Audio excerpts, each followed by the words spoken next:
Jangan lupa untuk like, comment, and subscribe untuk info-info menarik lainnya. Indobisnis News, terbaru secepat kilat.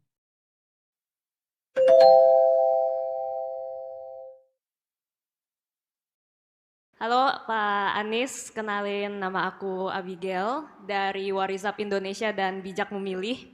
Mau bertanya, eh, jadi di hidup ini kan Pak kita punya banyak tujuan-tujuan yang mungkinnya baik.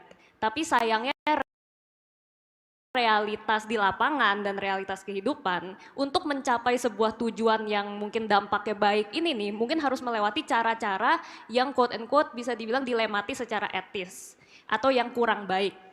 Kayak aku yakin Pak Anies pasti punya banyak visi, gagasan yang baik untuk Indonesia, tapi semua itu kan percuma kalau nggak dilakukan, perubahan tidak bisa dilaksanakan gitu. Nah, sayangnya mungkin tapi dalam berkampanye untuk memenangkan kontestasi ini mungkin harus ngelakuin hal-hal yang dilematis secara etis, misalnya berkoalisi atau berteman sama grup tertentu karena masanya besar tapi mungkin mereka itu value-nya bertentangan, terus habis itu mungkin berbagi-bagi atau goreng isu-isu sara karena itu populer di masyarakat, bikin janji-janji yang wow yang masyarakat suka padahal mungkin mustahil untuk dilakuin atau tidak pernah di-plan untuk dilakuin gitu. Dan waktu mungkin setelah menang, governing pun itu kan banyak kompromi yang harus dilakukan untuk supaya mungkin tujuan itu bisa tercapai. Misalnya milih menteri, menterinya apakah yang paling kompeten yang ditaruh atau harus ada titipan gitu kan. Apakah harus merem-merem dikit ke kasus korupsi kelompok tertentu. Kalau enggak nanti nggak bisa ngelakuin rencananya. Nah jadi pertanyaannya aku tuh to what extent untuk Pak Anies hasil akhir yang diinginkan atau hasil akhir yang baik itu menjustifikasikan cara-cara yang mungkin kurang baik. Does the end justify the means to you? Thank you. Ya, makasih Amigel. Kita hidup dalam kenyataan dan tidak hidup dalam idealita. Jadi dalam mengambil keputusan kita akan punya, kalau saya boleh sederhanakan nih, ada kuadran, 4 kuadran nih. Garis vertikal dan garis horizontal, jadi 4 kuadran. Ini yang vertikal, yang atas itu benar, salah.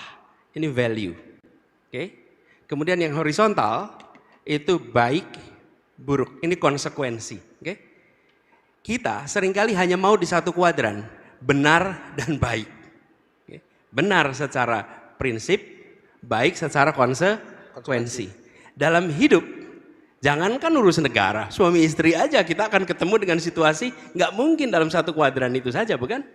Jadi apa yang terjadi? Kita mungkin berada di kuadran kedua, mengerjakan yang benar tapi konsekuensinya tidak baik, atau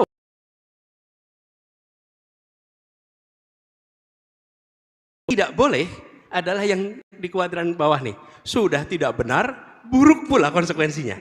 Oke? That's life. Nah, yang baik dan benar nggak ada perdebatan. Tapi yang 2 kuadran yang diagonal ini, di situ letak judgment dan di situ letak leadership, di situ letak pengalaman, di situ letak kemauan mengambil risiko, di situ letak kepemimpinan diuji. Oke?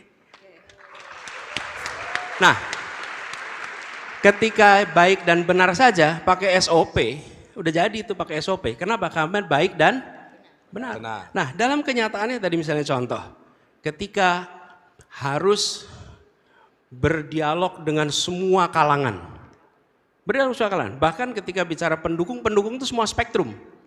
Yang diperhatikan biasanya hanya 1-2, padahal spektrum pendukung itu banyak. Nah, ketika bertugas, apa yang dikerjakan? Bertugas bukan bergantung yang mendukung, bertugas bekerja berdasarkan prinsip keadilan, kepentingan umum, akal sehat, sains, dan aturan perundangan. Itulah prinsip dalam mengambil keputusan. Dan itu yang kami gunakan. Nanti akan ketemu situasi. Harus ada aspirasi ABC untuk posisi menteri, untuk posisi kepala ini, kepala itu. Betul? Kita nanti akan ngadepin dilema tadi. Nah, dilema tadi itu dijelaskan, dikomunikasikan, dan dibuatkan kriteria sehingga bisa menjadi parameter pengambil keputusan yang predictable. Jadi, Amigel, kita tidak berada dalam situasi hanya ambil idealita aja. Kebanyakan dari kita maunya yang baik dan benar aja tuh. Padahal dalam hidup gak mungkin hanya baik dan benar. Bahkan dilema paling sederhana gini. Jalan Sudirman itu satu arah. Betul. Satu arah. Ya. Di perempatan Semanggi ada sebuah rumah sakit di situ. Misalnya nih, terus ada kejadian kecelakaan di mana orang yang celaka harus dibawa ke rumah sakit. Dan jalannya itu macet, jalan berlawanan arah, itu jalan yang kosong. Apa yang harus Anda kerjakan? Menunggu macet dan yang kecelakaan sampai ke sana terlambat? Atau Anda ambil jalur yang berbeda, salah secara prinsip, tapi baik secara manfaat. Anda ambil keputusan itu. Saya ambil jalan yang melawan dengan arus karena saya mau menyelamatkan orang yang kecelakaan supaya cepat sampai ke rumah sakit. That's judgment. Ya, bagus sekali poin. Dan jangan cepat-cepat. Ini the end justify the means. Sebentar. Can you argue that to someone yang sudah dying? I don't think you will argue that. Jadi jangan juga dibuat generic. The ends justify the means. Lah kalau ends-nya menyelamatkan nyawa, let's do it. Kebayang ya? Nah inilah letak judgment. Jadi saya pegang ada 4 kuadran. Yang kuadran pertama itu paling ideal. Yang kuadran di ujung diagonalnya dihindari. Yang 2 itu gunakan judgment dan itulah kenapa harus ada leadership. That's the answer.